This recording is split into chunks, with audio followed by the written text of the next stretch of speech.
this used to be a very deep wound I had, but now it's just a scar. And I can show you and talk about it and say, I would love if this helped someone else because then this is worth it. The pain is worth it if it can help someone else Mhm. and they don't feel alone. This is Haley Murray. There's something remarkable about a 1,200-pound animal choosing to trust you. Our guest today, Haley Murray, has spent years around horses, and somewhere along the way, she began noticing that the lessons she was learning with them had very little to do with riding. They were lessons about trust, about letting go. And as you'll hear, those lessons began connecting to parts of Haley's own story she'd been carrying since she was a girl. This conversation went somewhere I didn't expect it to, but I'm really glad that it did. I'm Steve Harris, also known as Rivers. This is the Grandpa Channel, stories that connect us all. Because someone else's story has a way of helping us understand our own. Let's listen. Welcome to the Grandpa Channel. We have a terrific guest on our show today. Her name is Haley Murray, and she is a horse enthusiast. Now, I'll kind of lay the cards on the table here. I don't have a whole lot of experiences with horses, Haley. I am strikingly suburban in nature. Okay, I'm going to put you on the spot. What is so special about a horse? But tell me why I should revel in the uniqueness of horses. Yeah, that's a great question. I think what draws me to horses, first and foremost, is just they just kind of have this nobility about them, this dignity that they carry. And they are such strong, powerful animals that it's just kind of a miracle they'll even interact with us because they're prey animals. They're like deer.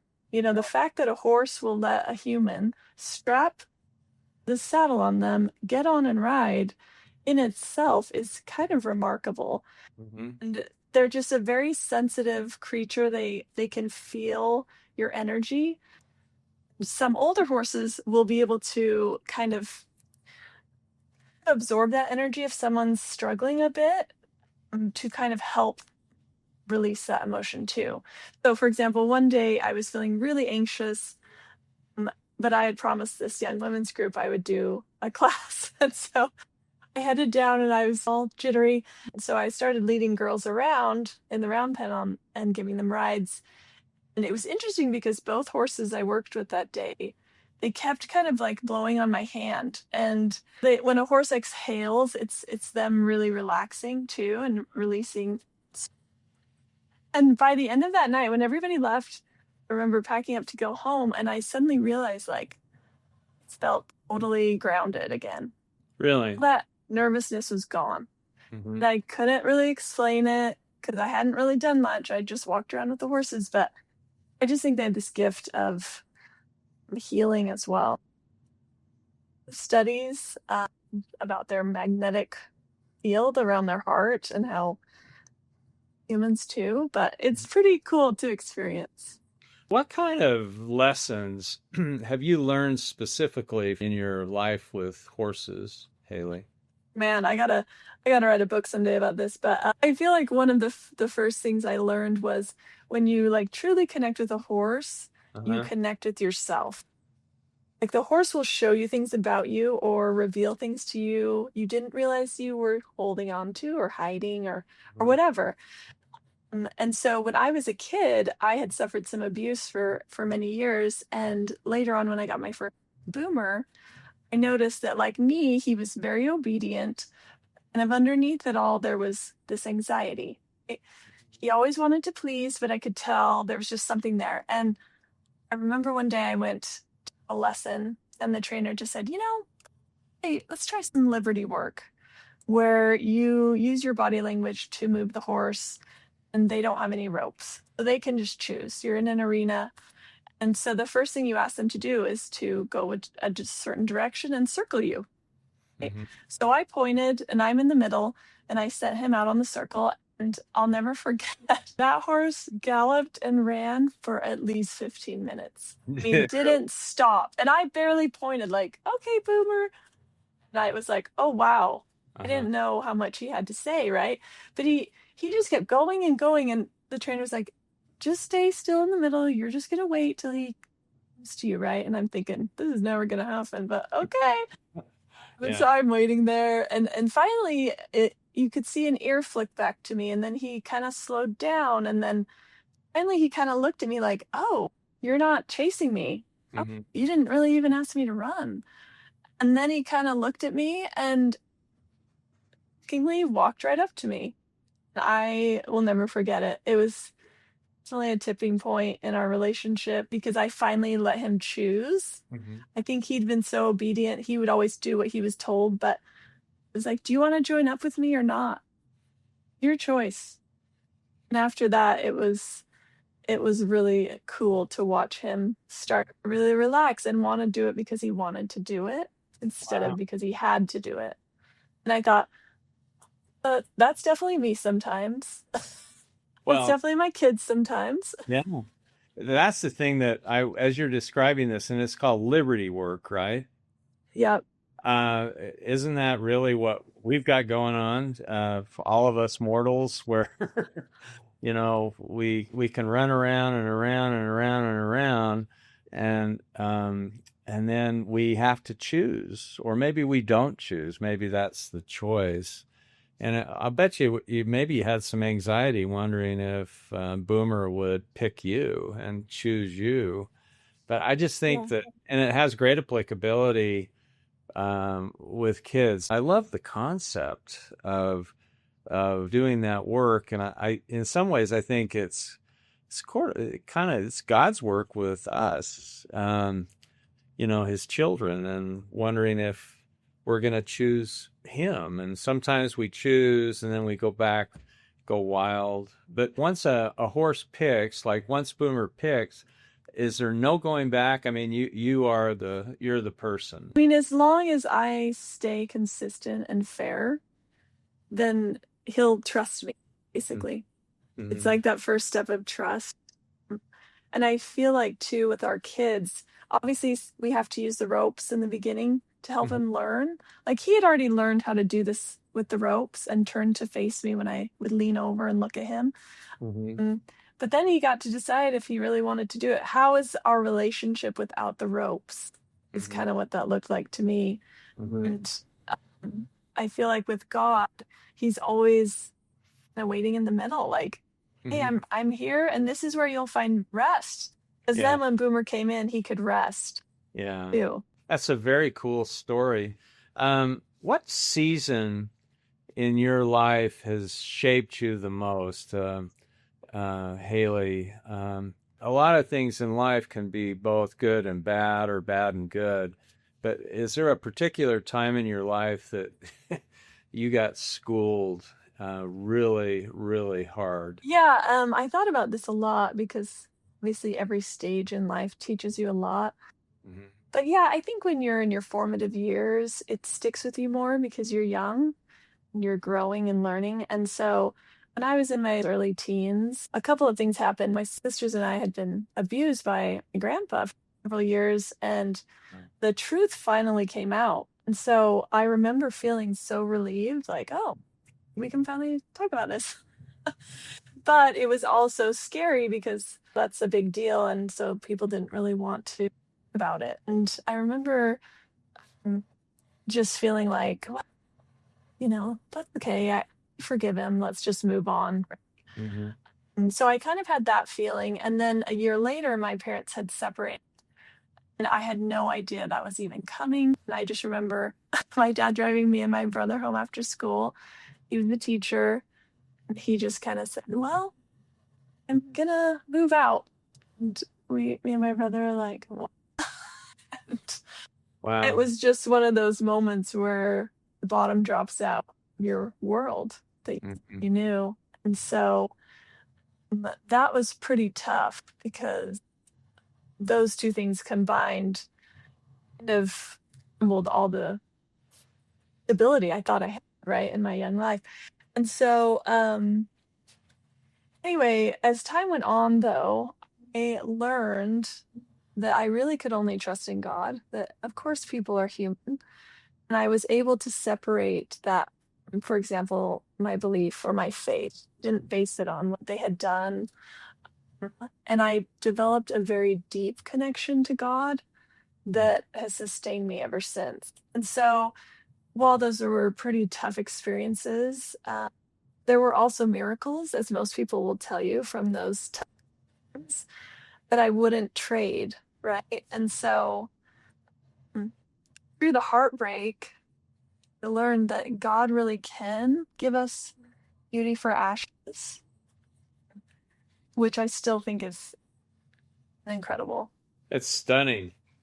Yeah. Once Yeah. you experience the beauty of that, you can't ever go back, Yeah. you Yeah. know? And so, anyway, I was just really grateful for the lessons learned and the resiliency I developed, and also just deep faith in God. I'd like to have you go down this road if you're okay with it, but I love the idea or this idea of forgiveness, and were there gradations of forgiveness that you went through towards your grandpa? I'd just love to hear kind of what your take, born out of these, out of the ashes of Totally. what must have been your life at that point in time. You know, I'd love to have you talk a little bit about forgiveness and what it meant to you and what you think it means. Yeah, I love that. And I love how you use the word gradation because it really is. You Mhm. think, oh, well, that's over. We're good. And it Yeah. is for a little bit. And then you're like, oh, crud, there's another layer. Don't tell your kids that.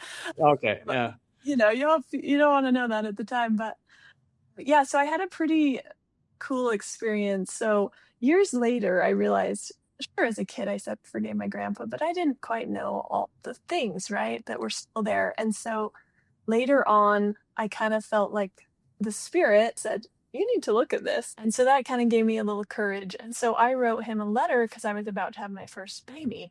And I Hmm. thought, I just want this all good to go, right? Hmm. So I wrote him a letter and I FedExed it so that I would know when he got it, so that I would be more prepared if he reached back out. And mind you, I loved my grandpa. I really did want to repair these things. Obviously, it's a tough situation, but underneath it all, I really didn't want to carry that anymore. Anyway, so I'll never forget the day he called because obviously I knew the number pretty well. And I remember thinking, oh, am I ready to really answer this call? And I really felt surrounded by angels. And so I just sat down and I answered the phone, right? That is it's something that simple. Hmm. As we talked, he finally apologized to me Hmm. because he'd apologized in general, but never to me or my sister. Hmm. And so it was a pretty amazing moment. And God kind of gave me a glimpse into his heart that truly was sorry. And so I remember thinking that I wanted to say, I forgive you, but I couldn't quite do it yet. And so I just kept listening there. And then have you ever read The Hiding Place? Yeah. Yeah. Yeah. So she lived through a concentration camp, and then her sister had passed away, but she went on to lecture. And then she talks about being an old prison guard who was one of the worst ones at one of her lectures.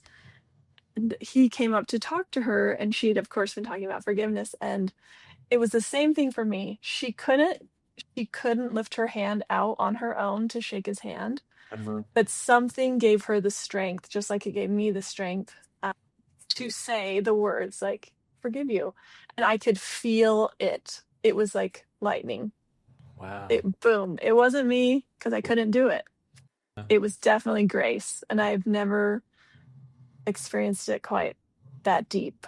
Hmm. And so, you read your whole life about Jesus and his sacrifice for you. And it's great. It is great to learn it all. But until you really feel it, man, that's when it becomes really real. It was one of the most amazing miracles. And so, like you say, wasn't the end, but Yeah. it was sure a great beginning, and I'm really grateful for that. But that's kind of where I started to really feel that to do things beyond my own. Were you exhausted or did you feel exhilarated, Haley, after that experience with your grandpa? I just felt so light Really? because I feel like I'd been filled with light. So, yeah, it was just a really amazing moment, Mm-hmm. you know? And so it was very healing, Mm-hmm. healing for that.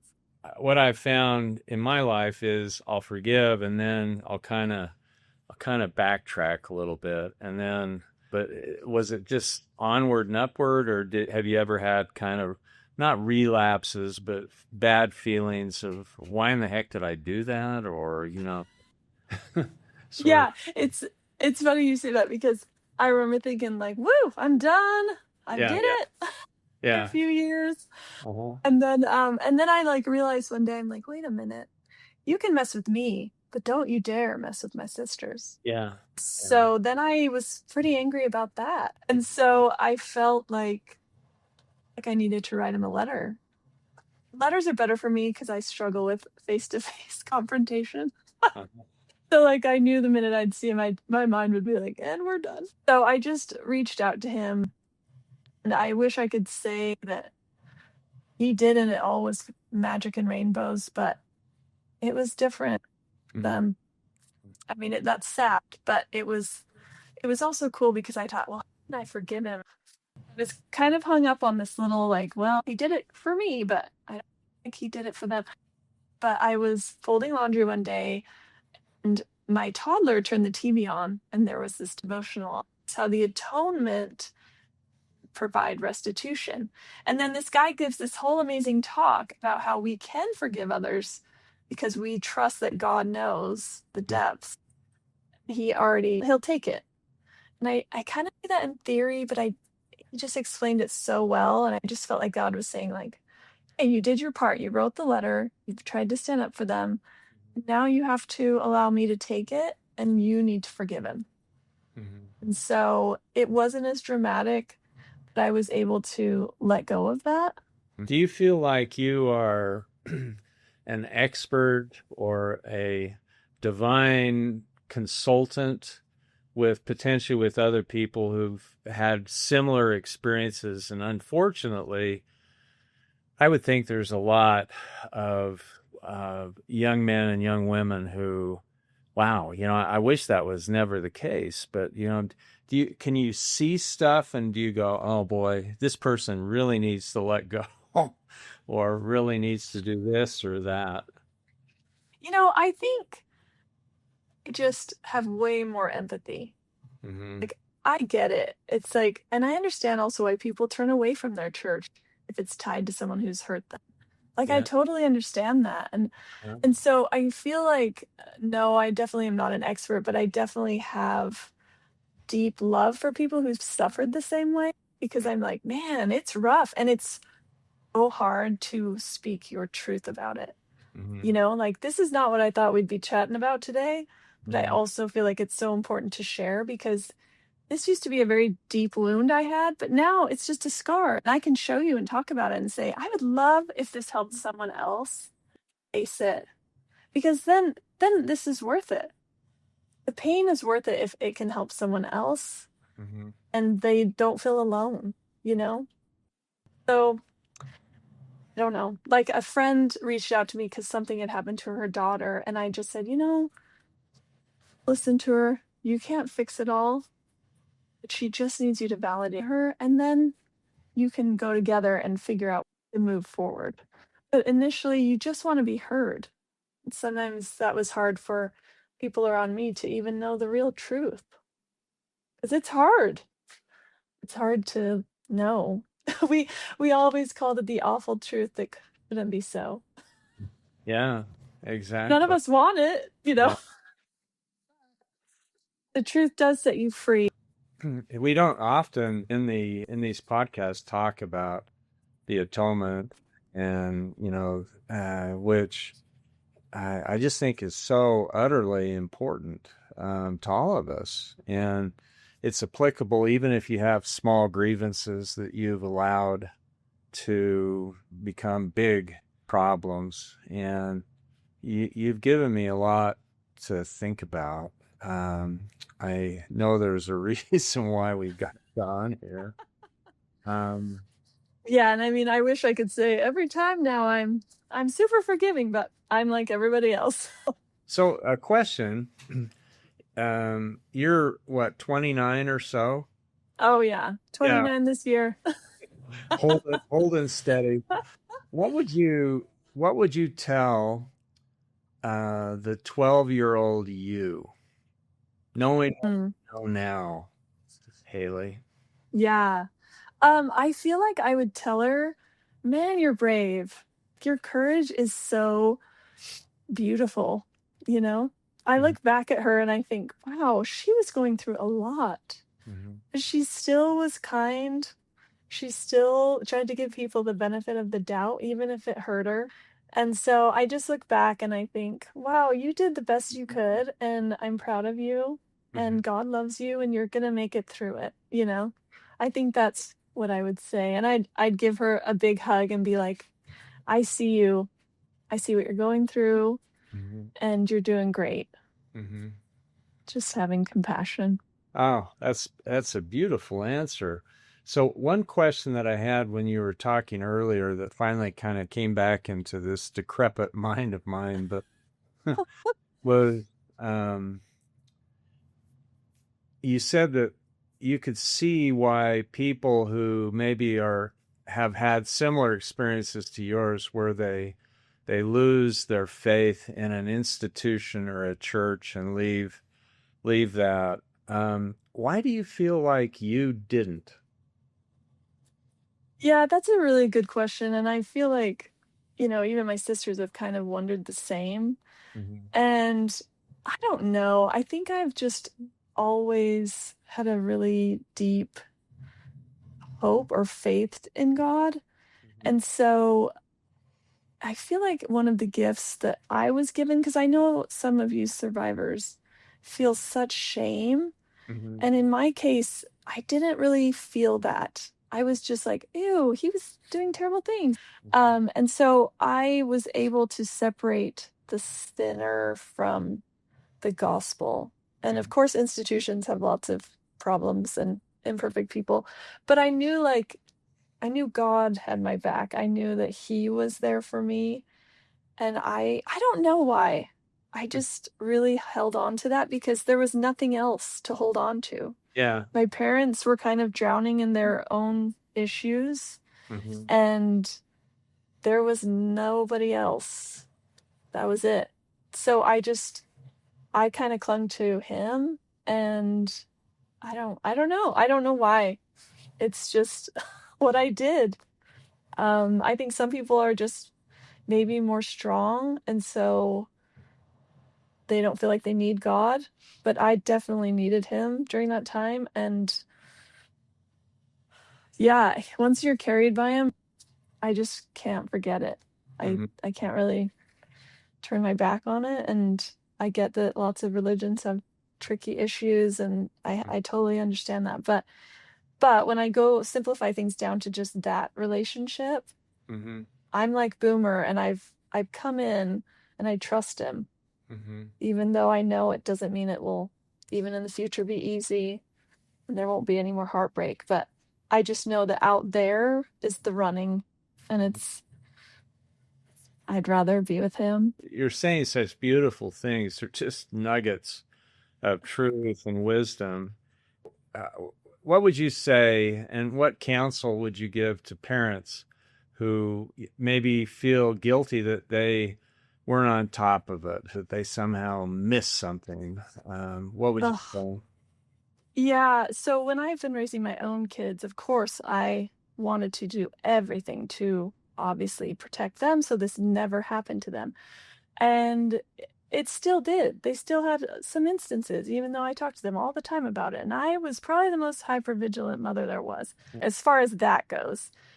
Never had them alone with people, whatever, right? But sometimes things still happen. And the most beautiful thing that I learned was um, my kids talked to me. They did tell me about it when it happened and before it got worse. And so it was like, oh, I cannot protect my kids from everything, but I can prepare them as best as I can, Mhm. and then I can help them heal. That is what I can do. And that is why I feel like faith is helpful for some of us, Mhm. maybe not everyone. Mhm. And also, in some cases, let your child run. Give them a safe place where they can run. In other words, where they can say what happened, where they can be mad. Mhm. It's okay. Just like Boomer, let them run. Mhm.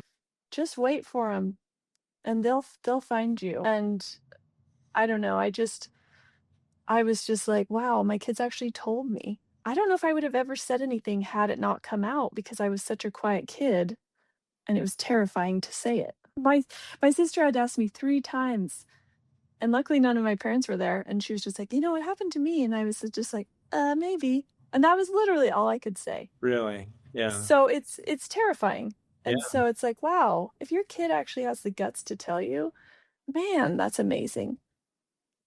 Because it could take them years to tell you. That's how hard it is to Uh-huh. sometimes speak these truths that will be upsetting. When I think about it, it makes me think about God. He's in the ring, just like you said, and he's just waiting for us to kind of lean in and come on over. And instead, we just want to run and try to escape. And one of our church leaders talked about the phrase that God is in relentless pursuit of us. And I really feel like that's absolutely true. And it gives me hope when I have loved ones who are outside the ring and they're galloping away and hoping that they'll come back. What superpower or superpowers have you been given either your entire life or as a result of all of these awful things? What do you think that you got it? You get it. You got it and you get it. Wow. Gosh. I think just courage to keep showing up. Mm-hmm. It sounds simple, but you know, I am like horses, I am hyper vigilant and I have a lot of fear that I carry around that could stop me from doing a lot of things.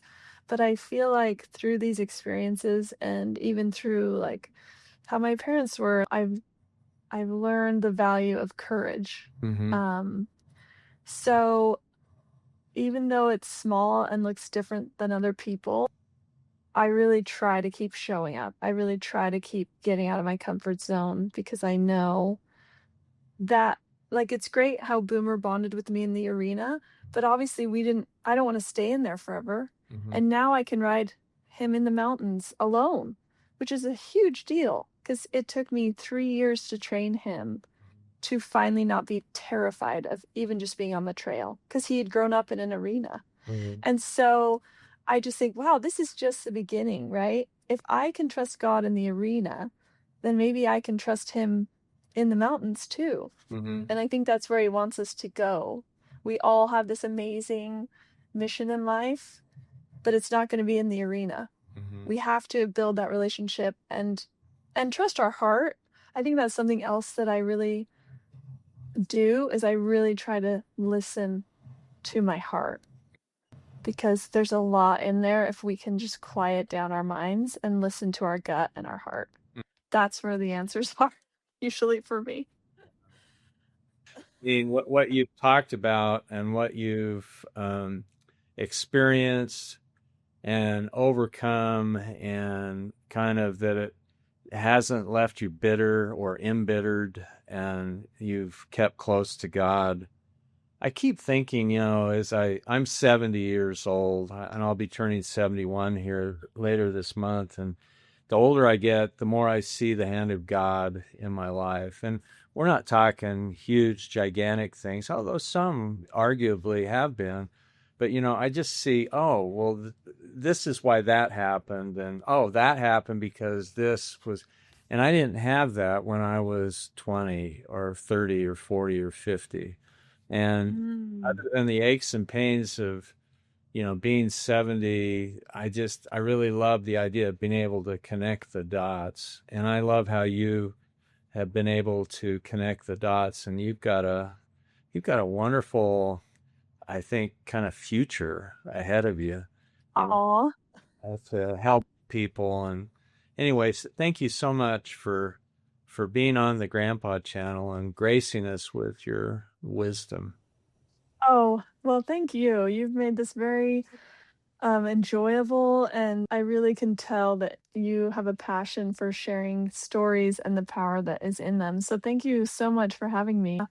Before you head out, Haley told us about standing in the middle of that arena and simply giving Boomer the freedom to run until he was ready to come back. So here's a question I want to leave with you. What in your life might change if you stopped trying to force the outcome and made room for trust instead? Maybe an answer came to your mind right away. Maybe it didn't. Sometimes the stories shaping us take a little time and a little space before they start to speak back. That's part of why we created a guided journal called the Until It Starts to Speak Back. Inspired by the conversations here on the Grandpa channel, it's a place to explore the stories that have shaped your own life. And before we go, I'd like to leave you with a few things we believe here at the Grandpa channel. First, we believe we're all more alike than different. Next, we don't ask what made someone successful. We ask what made them who they are. We believe every story has two stories, the one you're hearing and the one it stirs in your own life. Because the stories that shape us are the stories that connect us all. This is Rivers, signing off.